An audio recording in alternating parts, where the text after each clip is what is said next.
Bibigyan ko kayo ng mga tips mga boss kapag magpapalit kayo ng mga CVT parts. Unang-una dapat ang gagamitin nyo na ito, clutch lining, tapos yung belt is genuine from Honda.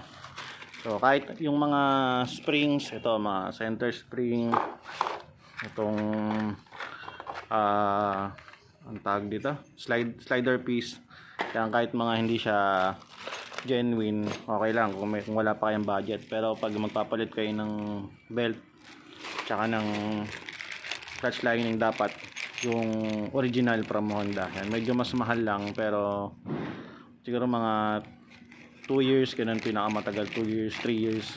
Yan, kasi yung akin parang 3 years mahigit na siya. Ngayon lang ako magpapalit ng clutch lining.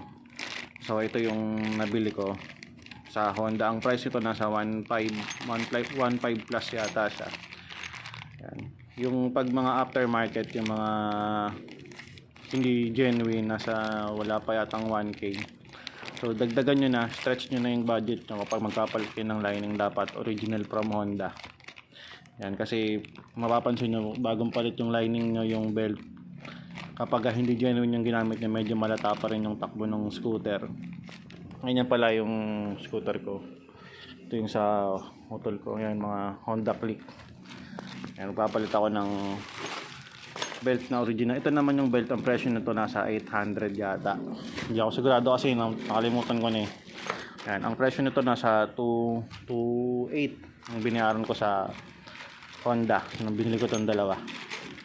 Ito lang yun, yung pinaka tatlong hindi siya assembly Yan, kahit yung kasama niya ikakabit nyo lang dun sa loob. Basta mahalaga itong pinaka lining niya is papalitan. Yan, kasi yung gamit ko pudpud na. Yan. Pero napakatagal nito mapudpud. Yung sa akin mga 3 taon na mahigit. Ngayon lang ako magpapalit.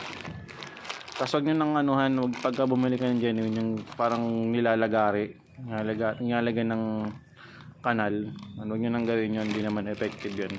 Hindi mo dadagdagan yung speed nyo pag ginawa nyo yun. Mas papangit lang yung kapit nyo dun sa clutch bell kapag ginilitan nyo to. Parang nilagay nyo ng guwit.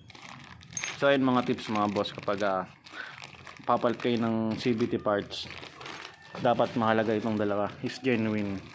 Yan, tapos yung mga springs, yan, mga flyball, okay lang kahit bumili kayo ng mga hindi genuine na from Honda. So ayun mga boss, sana makatulong tong video.